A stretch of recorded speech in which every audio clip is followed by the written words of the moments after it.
Chapter 4. Inside the first car, Gennaro hit the buttons on a video display. "What's wrong with this computer?" he muttered. "I can't make it work." "It's an interactive CD-ROM," Alexis explained. She took over the controls. "Lex is a computer nerd," Tim said. Lex corrected him. "I'm a hacker." Just then, the cars came to a stop. They were on top of a hill. Below them was a field with a river running through it. "Look to your right," the recorded voice said. "You will see a herd of dinosaurs called Dilophosaurus. A carnivore or meat eater, this dinosaur is poisonous. The Dilophosaurus spits venom. This poison blinds and paralyzes the prey so that it can't see or move."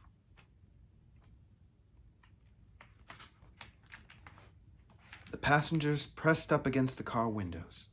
They heard a faint hooting sound, but they didn't see a single dinosaur. After a few frustrating moments, the cars started up again and moved along a high ridge. At last they stopped at the edge of a large, open plain. A tall fence stood in front of the cars, and danger signs were posted all around. The cars were right next to the Tyrannosaur paddock. Once again, everyone squirmed in their seats for a better look. But there was nothing. No Tyrannosaurus Rex. They sat back, disappointed. Ian picked up a microphone that connected him to the control room. "You do plan to have dinosaurs on this dinosaur tour, right?" he asked Mr. Hammond. Alan stared out the window. He thought he saw, there, at the far end of the field, outside the fence, he saw something move. But the cars were moving again. Alan had to see what it was. He pushed open the door and jumped out. "Alan?" Ellie said, surprised. She jumped out too. "That's chaos theory in action," Ian muttered to himself. "Nobody could have predicted they'd jump out of a moving vehicle." Then he left the car. Soon everybody was out in the open, following Alan Grant down the hill. Back in the control room, Mr. Hammond was watching everything on video screens. There were dozens of screens set up around the room. They showed different parts of the park and all the different dinosaurs. There were computer terminals too. They worked the video screens, kept the phones in order, the fences electrified, and all the security systems operating. They controlled Jurassic Park. They also made the room look like a mission control for a space launch. But the control room wasn't finished yet. Technicians were bustling about, making sure everything worked. Ladders were scattered here and there, and cables were still lying around. Muldoon pushed one aside as he made his way over to Mr. Hammond. "National Weather Service says a storm is headed in this way," he said. "Could be dangerous.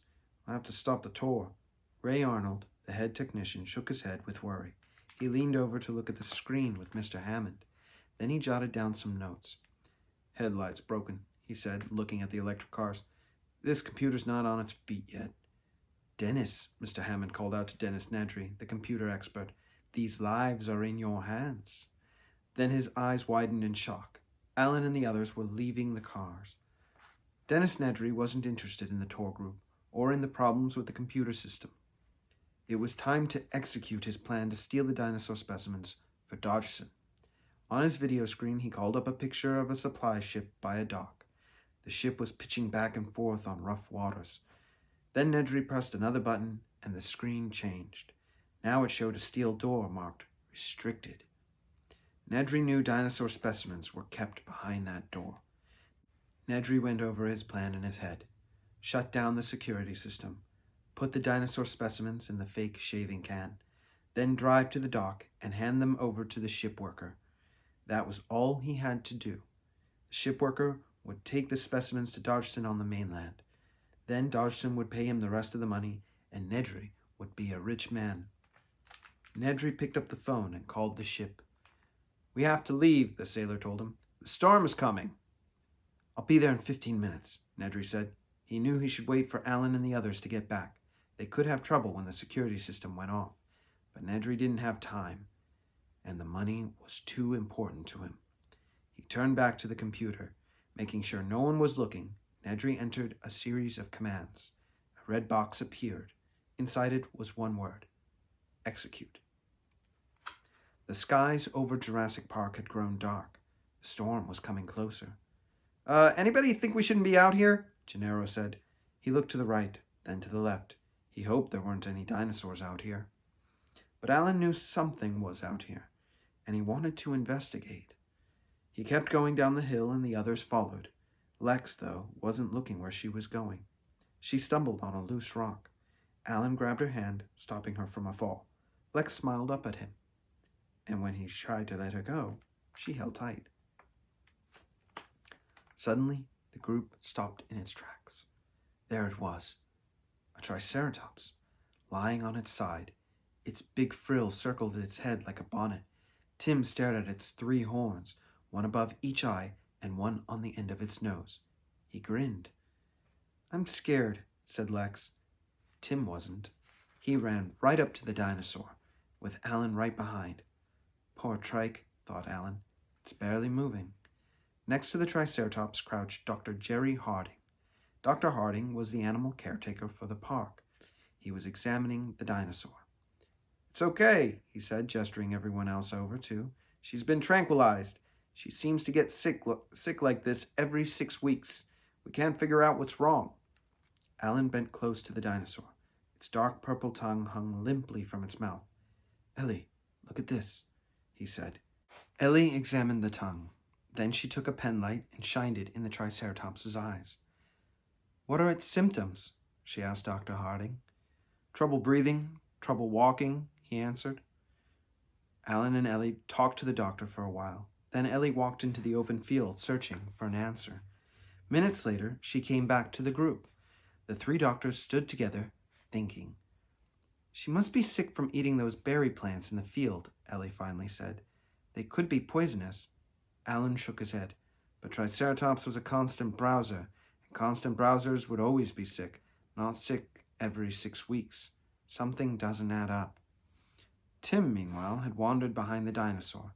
He noticed a pile of smooth rocks on the ground by the trike. Picking one up, he stared at it curiously. "These look kind of familiar," he called out shyly. He hated to interrupt the doctors. "I've seen pictures of them." "Where?" said Alan, not really paying attention. Tim was just a kid, after all. In your book." Still, Alan ignored him, but Ellie joined Tim and peered at the stones. Suddenly, her eyes lit up. She knew the answer. "Gizzard stones," she said. Alan rushed over, excited. "That's it," he cried. "What do you mean?" Tim was confused. "It's very simple," Ellie explained. "Some animals don't have teeth, like birds," Alan continued. Just like before, they were finishing each other's sentences. "What some of them do is swallow rocks. They keep them in a sack in their stomachs. Called a gizzard," said Ellie, taking over.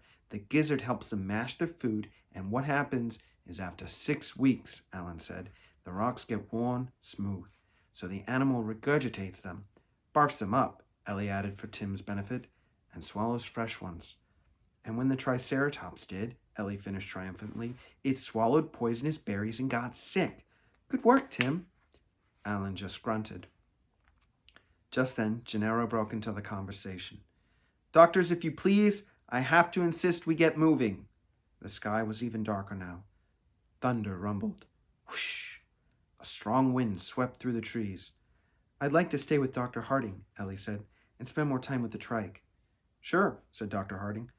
"I've got a gas-powered Jeep. I can drop her off at the visitor's center before I take the boat out of here." Lightning flashed. Gennaro was already pushing Tim and Lex back to the cars, while Ian Malcolm trailed behind. "Go ahead, Alan," Ellie said as the rain began to fall. Alan felt strange leaving Ellie. He had a feeling that something would go wrong, but Ellie was determined to stay, so he followed the others. A minute later, he raised his hand to wave, but Ellie wasn't looking. Then Ellie had the same idea. She waved to Alan, but it was too late. Alan had his back turned and was already up the hill. Ellie sighed. Didn't really matter, she thought. They'd be together in just a little while. What could happen?